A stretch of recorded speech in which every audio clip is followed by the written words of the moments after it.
This is the woman that the Democrats hired, the DNC hired to investigate Trump through Ukraine.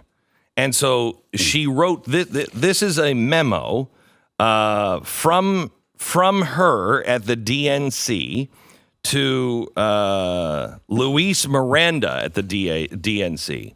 Hey, a lot coming down the pipe. I spoke to a delegation of 68 investigative journalists from Ukraine last night at the Library of Congress, the Open World Society Forum. They put me on the program to speak specifically about Paul Manafort. Now, this is before Manafort was in trouble. Was in trouble. Or was even with Trump at the time? But no, not with Trump. Yeah. And she is looking for Trump. She's the chalupa. That woman is the one that first said that we can find. That first said, there's a Russia connection, okay? And her job is to dig up dirt in Ukraine and use the Ukrainian embassy, use the Ukrainian prosecutors, deeply embedded with the Ukrainians, okay? She said, they put me on the program to talk specifically about Paul Manafort. I invited Michael Isikoff, who I've been working with for the past few weeks, and connected him to the Ukrainians. More offline tomorrow, since there is a big Trump component you and Lauren need to be aware of that will hit in the next few weeks. Something I'm working on you should be aware of.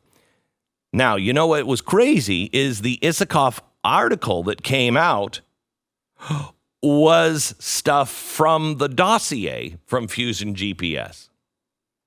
Jeez.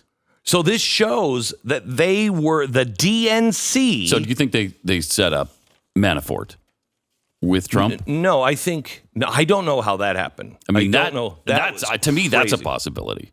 It could be. They also could have been spying on Trump and heard that Manafort was talking to Trump and was going to get in. Yeah. Because remember, if anyone cares to do the homework, this is why Tony Podesta shut down the Podesta Group, like on the day that Paul Manafort was arrested. Okay, as soon as they arrest him, the biggest lobbying firm, the Clinton lobbying firm, all of this, millions of dollars, he walks into the office in one day and says, close the doors. Not like, hey, at the end of the week or the end of the month, we're going to wrap things up. Close the doors. And he shut his firm down. Well, why? Because he's working with the same group of people that Manafort. So you're expecting me to believe that Manafort got money under the table, but the Podesta Group didn't? No way. Yeah. No way. Yeah. They only existed from 1988 to 2017, so it's just coincidence. They just happened to stop the thing right then.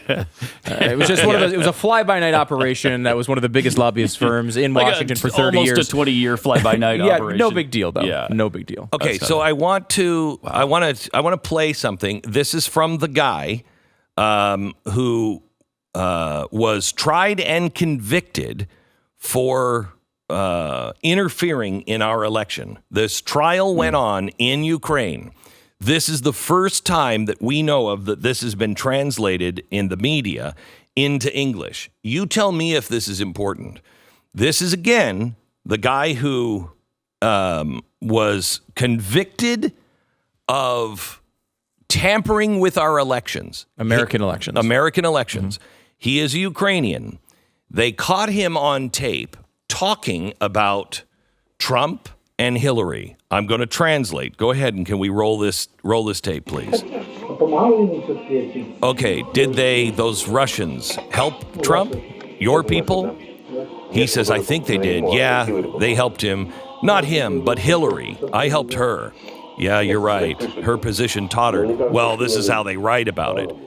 Then something about Hillary's humanitarian aid in America, something to do with the Clinton Foundation. Well, I'm about the commentaries. At the time, we were not in, and then you can't understand it. Trump his purely inner problem, the issue. They dominate over the external matters. Now listen to this. While Hillary, she is, how shall I put it, she belongs to the cohort of politicians who comprise the hegemony in the U.S., both in the U.S. and the entire world, right? For us, it's sort of better.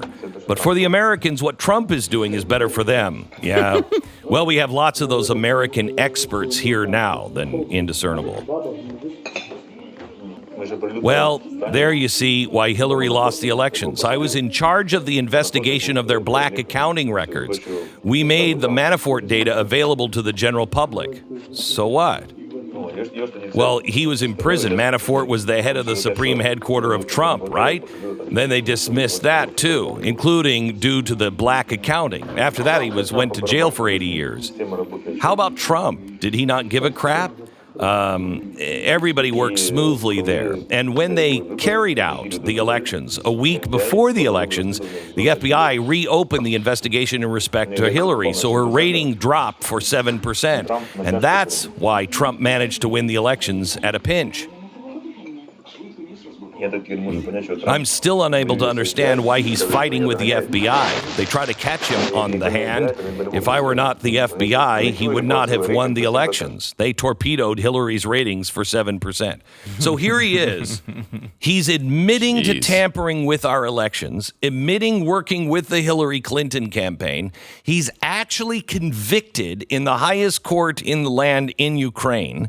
This is all front page news in Ukraine, while we are saying, was there anyone tampering with the election?